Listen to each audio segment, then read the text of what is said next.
you got to start thinking about your customer experience, because people don't just buy what you're selling, they also buy why you're selling it, and they buy how you're selling it. Okay. What is the customer experience when someone buys your product? When someone comes to your company and says, "Can you help me?" Have you thought about what they go through?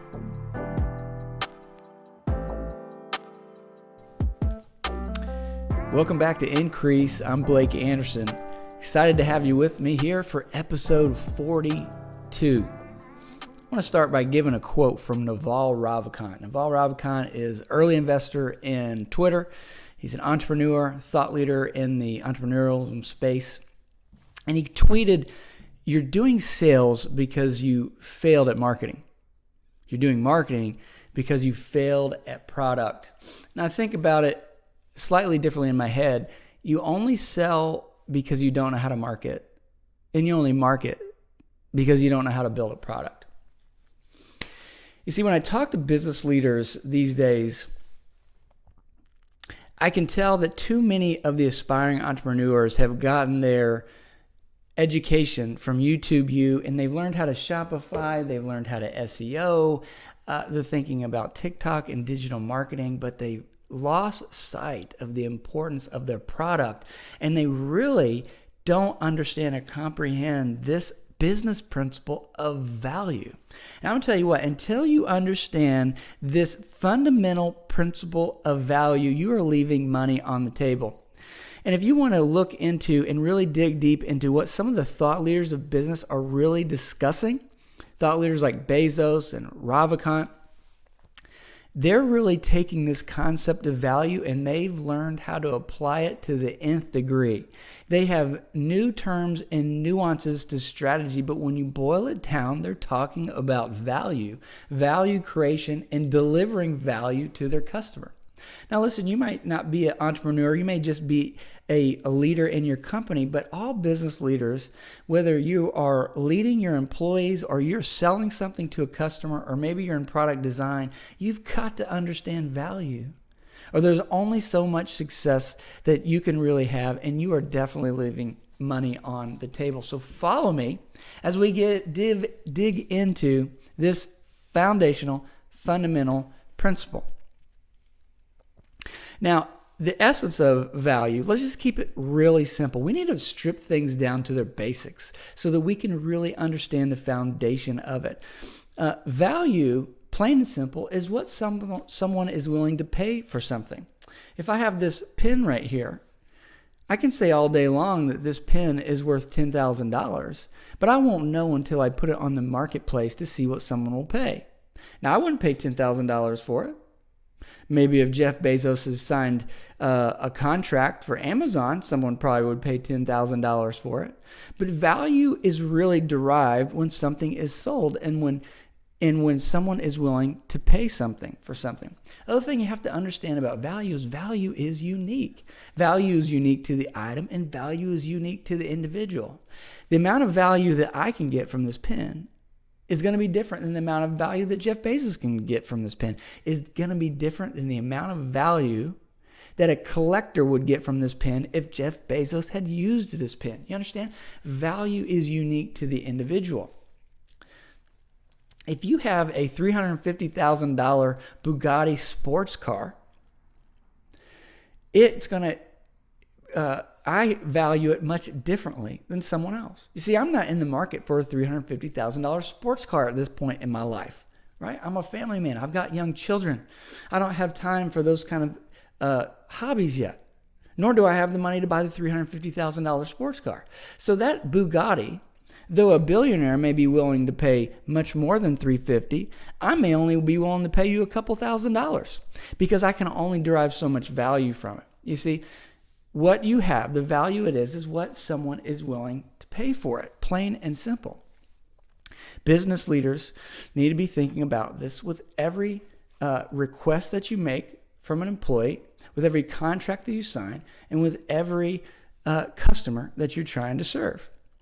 So, we in the business world, we business leaders, we derive and exchange value through the products we build. So back to Naval Ravikant's quote that you sell because you failed at marketing, you market because you failed at building a product. When you learn to build a product jam-packed with value, then you will find a successful business, and value meaning a product that serves its customer.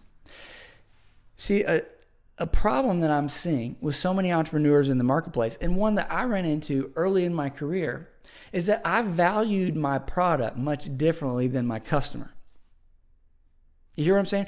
I, as an entrepreneur, valued my product much different than my customer did.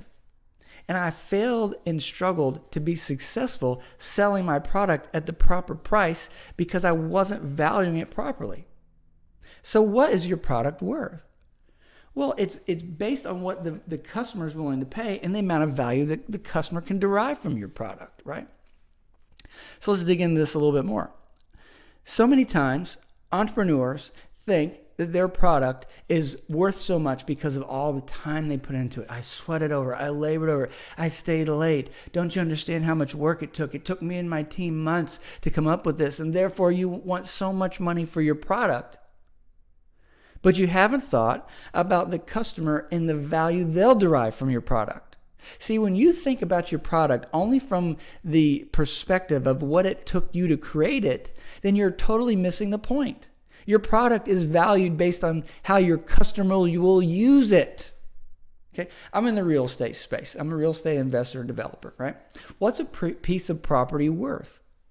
Well, a piece of property is worth what you can do with it. And a piece of property is worth what income it can generate. So a plot of land to one person can generate $400,000 if they built a single family home.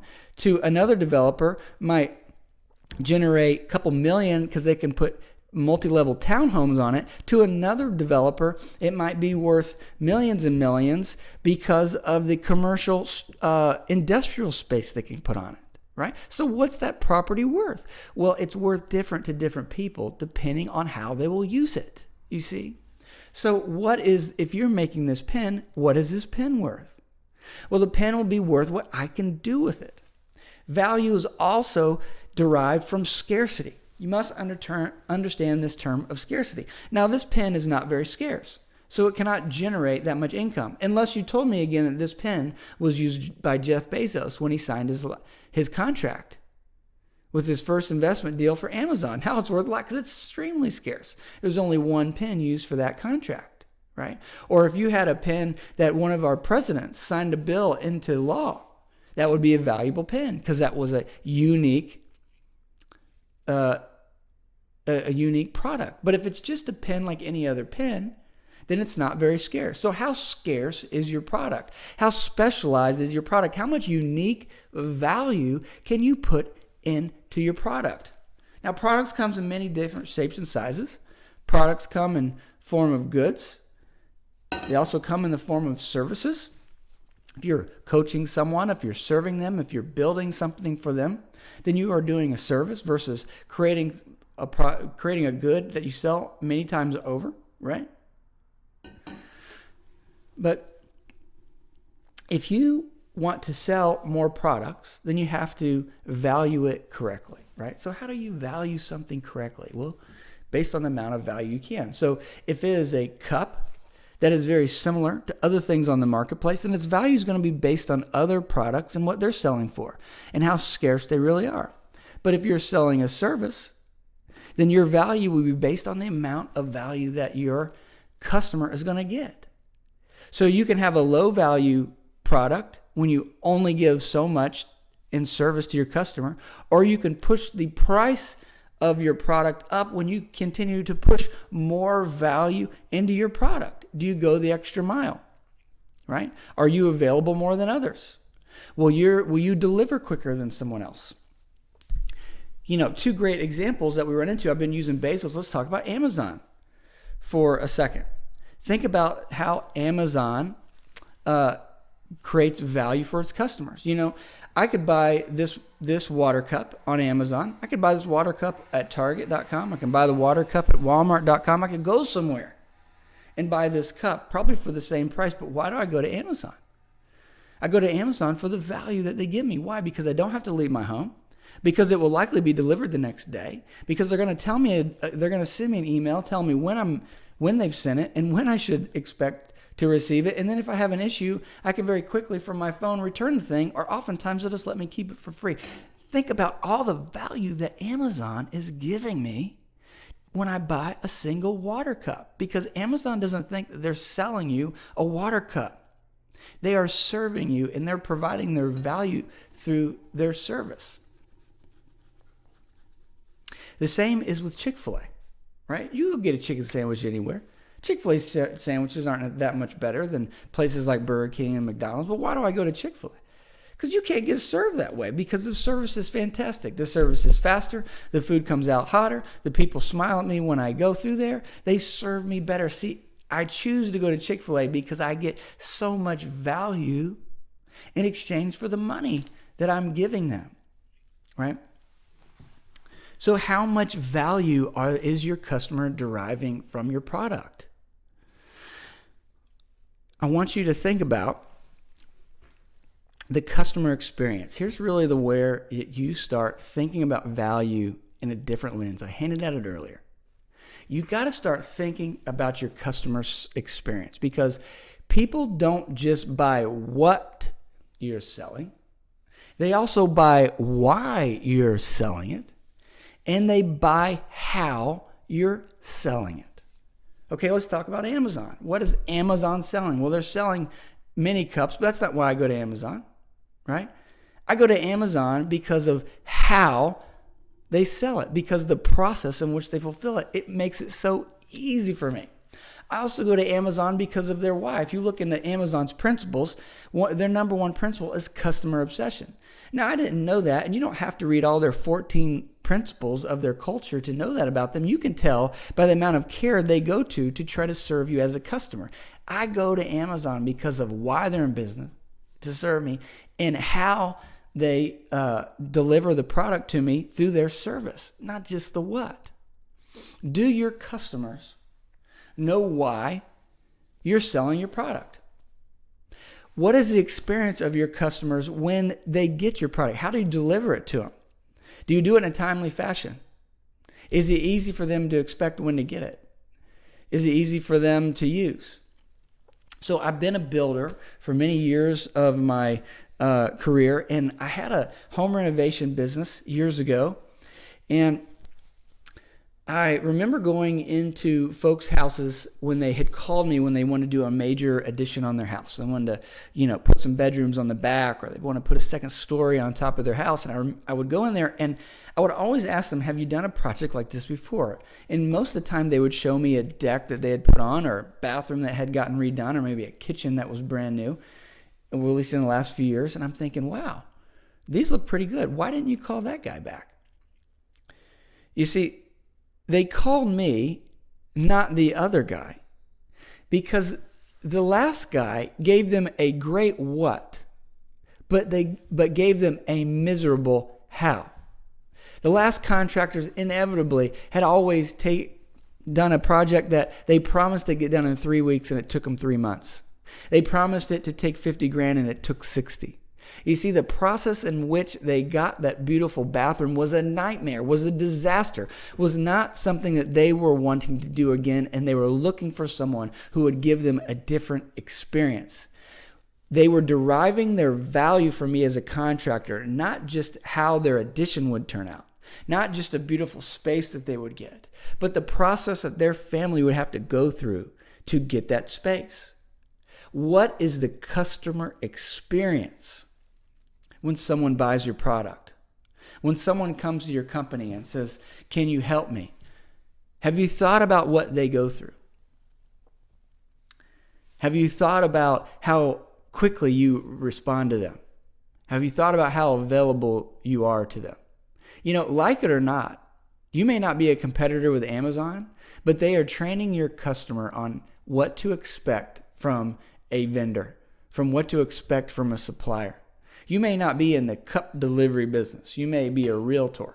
You may be a home renovation business or a roofer. But guess what?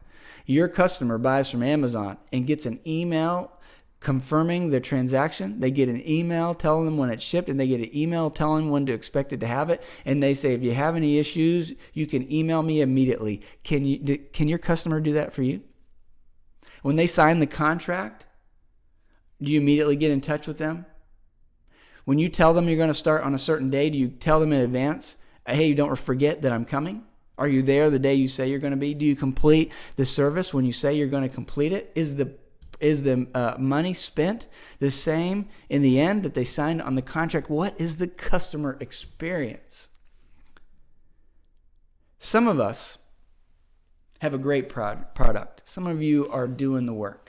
You're losing the sleep over it. You are customer obsessed. You've read Bezos' manifesto, his day one manifesto, and all the principles from Amazon, and you believe it and are about it and are trying to do the best by your customer and still aren't making money. Now, some of you are valuing your product way too little. Some of you are making the mistake of thinking about your product like an employee who thinks about selling their time by the hour. And some of you are valuing your product based on what you personally can afford rather than based on the value of the person who will buy your product. Oftentimes, you're making a product that you wouldn't buy. You're making a product that you're really good at. And you haven't thought about the customer and what they're really going to get from it. So let's just say this. Let's say I offered you a $200,000 leadership coaching package. Would you pay it? Would it be worth it? Would you derive the value from it? Right?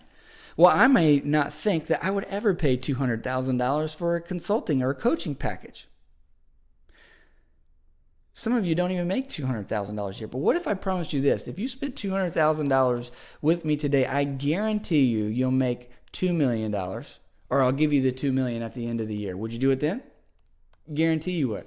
Some of you would go get a loan tomorrow. You'd put a mortgage on your house in order to give me that $200,000, knowing that no matter what, you're going to get $2 million out at the end of the year. That would be a great investment. So would the coaching program be worth $200,000 if you could get $2 million out of it?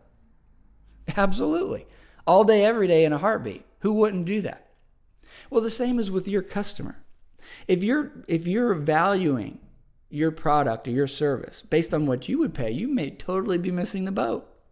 You need to value it based on what they will get from it.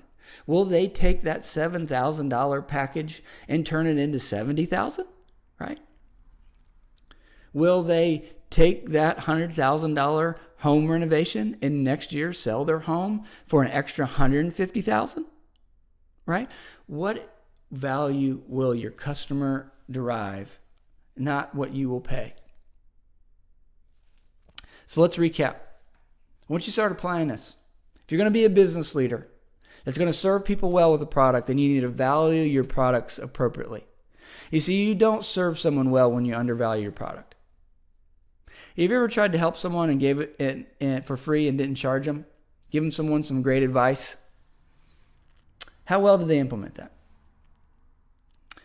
Most people probably did. I know for me, the most valuable lessons I learned I had to pay for. And the things I got for free, I valued at the price that I paid. And I didn't implement much of it. Some of you need to go spend the thousands of dollars on a coaching program for content that you're getting for free right now so that you'll finally do something with it. See, if you're going to serve your customer well, then they need to value what you're selling for what it can do for them. And if you're undervaluing your product, then there's only so much value that your customer will likely get from it. So to serve your customer well is to value your product appropriately. Is to value it high enough so that they'll get the value that they deserve. But it's also to be honest about whether they will or not, and not just how much time it took you to put into it. So let's review this quote from Naval Ravikant. I'm going to leave you with that. I want you to think on this, and I'll give you a couple questions afterwards to take this week to really start thinking about your business. Seeing if you can make some changes right now.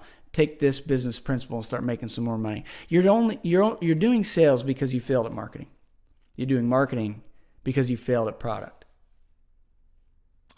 So what's your product? Why do customers buy from you? How are you delivering your product to your customer? And what's their experience when they buy? And then I want you to think about this.